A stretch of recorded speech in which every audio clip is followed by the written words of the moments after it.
Welcome to my channel. मेरा नाम है मृदुला। आज का हमारा टॉपिक है factors influencing dermal penetration of drug. Dermal in sense through skin. तो ड्रग कैसे हमारे स्किन में पेनिट्रेट करता है और उसको कौन कौन से फैक्टर्स जो है वो अफेक्ट करते हैं। तो चलिए वीडियो स्टार्ट करते हैं। डर्मल पेनिट्रेशन का मतलब होता है कि किसी भी मेडिसिनल सब्सटेंस का आपके स्किन के थ्रू पास होना। ठीक है, तो अदर वर्ड्स में अगर हम कहें तो इसको हम दूसरे तरीके से भी डिफाइन कर सकते हैं कि आपका कोई भी सब्सटेंस है जो कि आपके मतलब आउटर साइड से जब स्किन में पेनिट्रेट करता है और स्किन से फिर वो ब्लड स्ट्रीम में जाता है, उसे ही हम डर्मल पेनिट्रेशन कहते हैं। तो डर्मल पेनिट्रेशन को जो है वो बहुत सारे फैक्टर्स अफेक्ट करते हैं, जैसे कि स्किन स्ट्रक्चर हो गया, diffusion coefficient, drug solubility characteristic, medicinal concentration, skin hydration, the vehicle, skin condition, penetration enhancer और भी बहुत सारे फैक्टर्स हैं जो अफेक्ट करते हैं। चलिए अब इनको थोड़ा हम डिटेल में देखते हैं कि कैसे ये अफेक्ट करते हैं। तो सबसे पहला फैक्टर था स्किन स्ट्रक्चर। तो स्किन जो है वो आपके जो 3 लेयर्स कंसिस्ट करती है। एपिडर्मिस जो कि सबसे आउटर लेयर होता है, उसके जस्ट नीचे आपका डर्मिस होता है और उसके नीचे जो है वो सब क्यूटेनियस फैटी लेयर्स होते हैं। ठीक है, तो ये जो एपिडर्मिस है जो कि हमारी आउटर लेयर है वो फर्दर आपकी 5 लेयर्स में डिवाइडेड होती है। पहला है स्ट्रेटम कॉर्नियम जिसको कि हॉर्नी लेयर भी कहते हैं, और ये सबसे इम्पॉर्टेंट बैरियर होता है स्किन आपके स्किन एब्जॉर्प्शन या फिर डर्मल एब्जॉर्प्शन के लिए। ये इसके अलावा ये एक तरह का आपको ड्रग के रिजर्वियर यानी कि जहाँ पे ड्रग्स जो है वो स्टोर होता है, ऐसे बैंक की तरह भी वो काम करता है। सेकेंड जो है वो है स्ट्रेटम लूसिडम जो कि बैरियर जोन जिसको कहा जाता है। ये वाटर के जो ट्रांसफर होता है स्किन के अक्रॉस उसको रोकता है। ये आपको जो भी डैमेज होता है अगर इस लेयर में, जिसकी वजह से आपकी बहुत सारे केमिकल्स की पेनिट्रेशन जो है वो स्किन के अंदर इंक्रीज हो जाती है अगर ये डैमेज हो जाता है तो। उसके अलावा जो 3 लेयर्स है वो स्ट्रेटम ग्रैनुलोसम जो कि ग्रैनुलर लेयर के नाम से जाना जाता है, स्ट्रेटम स्पाइनोसम जो कि प्रिकल सेल लेयर होता है, और स्ट्रेटम जर्मिनेटिवम जो कि बेसल सेल लेयर होता है। ठीक है, तो इस तरह से आपने देखा कि ये जो 2 लेयर्स है वो आपको इम्पॉर्टेंट रोल प्ले करते हैं आपके डर्मल एब्जॉर्प्शन में। सेकेंड फैक्टर है आपका डिफ्यूजन कोफिशिएंट। तो जो भी मॉलिक्यूल होता है उसको कितने डिफ्यूज़ करेगा, किस स्पीड पे, वो मेनली डिपेंड करता है आपका कि जो आपका स्टेट ऑफ मैटर है, मतलब जो भी आपका केमिकल है वो उसका मीडियम क्या है, वाटर है या फिर वो सस्पेंशन है, ऑयल है, क्या है, उसके बेसिस पे डिपेंड करेगा। और जो भी आपका डिफ्यूज़न होता है किसी भी केमिकल का वो बेसिकली आपका पैसिव डिफ्यूज़न के थ्रू होता है, एक्सेप्ट सोडियम और वाटर, यानी कि जितने भी केमिकल है वो higher concentration to lower concentration move करते हैं। गैसेस के केस में डिफ्यूजन कोफिशिएंट होता है वो लार्जर होता है as compared to liquids. Skin के अंदर जो डिफ्यूजिटिव रीच होती है वो आपकी सबसे लोएस्ट वैल्यू पे होती है आपके स्ट्रेटम कॉर्नियम मैट्रिक्स के अंदर, मतलब कि सबसे मेन जो बैरियर होता है वो आपका स्ट्रेटम कॉर्नियम होता है। तो वहाँ से जो आपका केमिकल या जो भी ड्रग है या मेडिसिनल सब्सटेंस है वो पैसिव प्रोसेस के थ्रू जब जा रहा है तो वहाँ पे उनकी सबसे मिनिमम वैल्यू जो है वो धीरे धीरे डिफ्यूज़ होती है।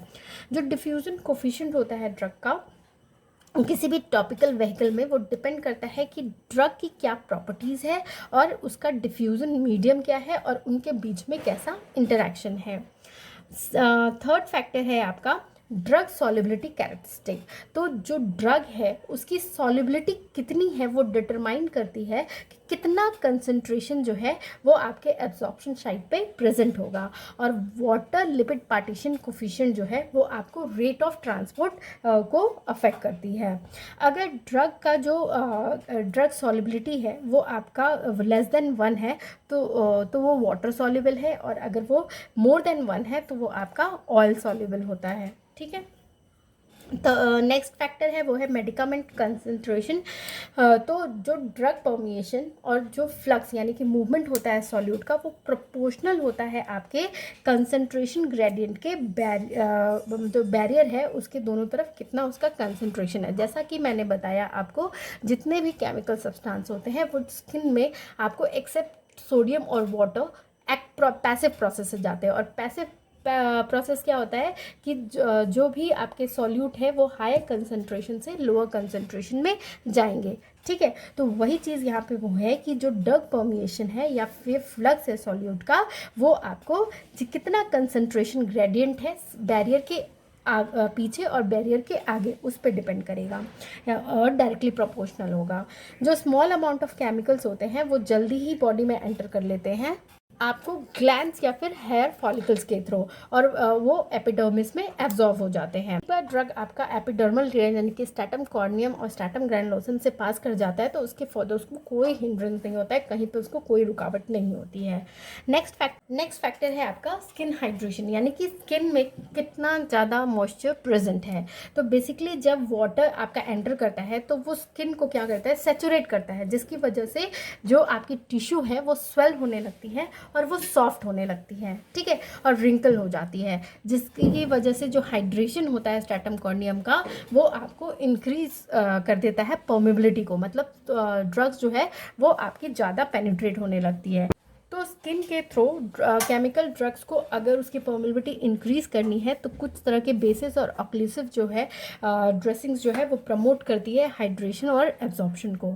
वेहिकल नेक्स्ट जो फैक्टर है, तो डर्मल एब्जॉर्प्शन बहुत सारे ड्रग्स की अफेक्ट होती है कि उनका वेहिकल कॉम्पोजिशन क्या है, मतलब किसके अंदर वो आपको डिजॉल्व किए गए हैं। वेहिकल कॉम्पोजिशन जो है वो इन्फ्लुएंस करती है आपको यूजुअली जो कि ड्रग की क्या सॉल्बिलिटी है वेहिकल की, या फिर एक्टिविटी कोफिशिएंट कितना है ड्रग का, या फिर वेहिकल और स्किन पार्टीशन कोफिशिएंट कितना है, ये आपको डिटरमाइन करती है मतलब कि वेहिकल कंपोजिशन इन सारे फैक्टर्स को इन्फ्लुएंस कर। जो आपका नॉर्मल इवेपोरेशन होता है वाटर का स्किन के थ्रू, वो आपको प्रिवेंट हो सकती है अगर आप ऑक्लूसिव यानी कि रोकने वाले, जो कि आपको वाटर के इवेपोरेशन को रोके, वैसे उस तरह के अगर आप वेहिकल यूज़ करते हो अपने ड्रग या केमिकल सब्सटेंस में, ये इफ़ेक्ट जो है वो आपको जो बैरियर की परमेबिलिटी है उसको भी इंक्रीज कर देती है। नेक्स्ट है आपकी स्किन कंडीशन।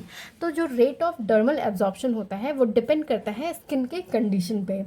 जो एबनॉर्मल स्किन्स होते हैं जहाँ पे आपके कट्स, स्क्रैचेस या फिर ब्लिस्टर्स या एक्जिमा होता है, वो मेडिकामेंट्स को जल्दी से पास कर देते हैं स्किन के अंदर, मतलब एपिडर्मिस के थ्रू वहाँ पे कोई रुकावट नहीं आती। लेकिन अगर एक्सेसिव केराटिनाइजेशन हो रखा हो स्ट्रैटम कॉर्नियम में तो वो ज़्यादा डेंस हो जाता है, जिसकी वजह से आपको जो डर्मल एब्जॉर्प्शन है वो रिड्यूस हो जाती है। ओल्ड एजेस में एपिडर्मिस जो है वो डिहाइड्रेटेड होता है, जिसकी वजह से डर्मल एब्जॉर्प्शन जो है वो डिक्रीज हो जाती है ओल्ड एज पीपल्स में। नेक्स्ट फैक्टर है आपका पेनिट्रेशन इन्हेंसर। तो ये जो पेनिट्रेशन इन्हेंसर होता है उनकी स्किन बैरियर के थ्रू ड्रग की परमेबिलिटी में काफ़ी मेजर इफेक्ट होता है। डीएमएसओ जैसे कि डाई मिथाइल सल्फोक्साइड जो है वो डर्मल पेनिट्रेशन को इंक्रीज करता है। ये क्या करता है कि जो स्ट्रैटम कॉर्नियम है उसको सॉल्वेट कर देता है, जिससे कि उसमें कन्फिगरेशनल चेंजेस हो जाते हैं स्किन में, मतलब उसके प्रोटीन स्ट्रक्चर में, जिसकी वजह से वो स्वेल कर जाता है और स्वेलिंग होते ही चैनल्स प्रेजेंट होते हैं स्ट्रैटम कॉर्नियम में वो ओपन हो जाते हैं, और जो ड्रग्स की जो रोक होती है, मतलब जो बैरियर होता है वो आपको कम हो जाता है, और बहुत सारे ड्रग्स जो हैं वो आपको इस तरह से आपकी उनकी पेनिट्रेशन इंक्रीज हो जाती है। मिसलेनियस फैक्टर्स की बात करें तो इसमें आता है आपका किस साइट पे अप्लाई किया जा रहा है, कितने टाइम लेंथ तक आपका जो है एप्लीकेशन है, मतलब कितने देर तक वो आपका जो ड्रग है और स्किन है वो कांटेक्ट में है, कितने अमाउंट ड्रग जो है वो दिया जा रहा है, ठीक है। टेम्परेचर क्या है स्किन का, अगर हाई है टेम्परेचर तो वो एब्जॉर्प्शन को इंक्रीज करता है, जैसे कि एस्पिरिन, सैलिसिलिक एसिड अगर बॉडी के टेम्परेचर हाई है तो उसमें ईजिली एब्जॉर्ब हो जाता है। नेक्स्ट है मेडिकामेंट के आयनाइजेशन का स्टेट क्या है, जो पीएच है प्रिपरेशन का वो क्या है, और स्किन की पीएच क्या है, और नेक्स्ट है आपके मॉलिकुलर स्ट्रक्चर और साइज़ क्या है मेडिकामेंट्स की। तो ये सारे फैक्टर्स जो है वो आपके डर्मल पेनिट्रेशन को अफेक्ट करते हैं। अगर आपको मेरा ये वीडियो पसंद आए तो प्लीज़ इसे लाइक, शेयर और कमेंट करें। Thank you for watching.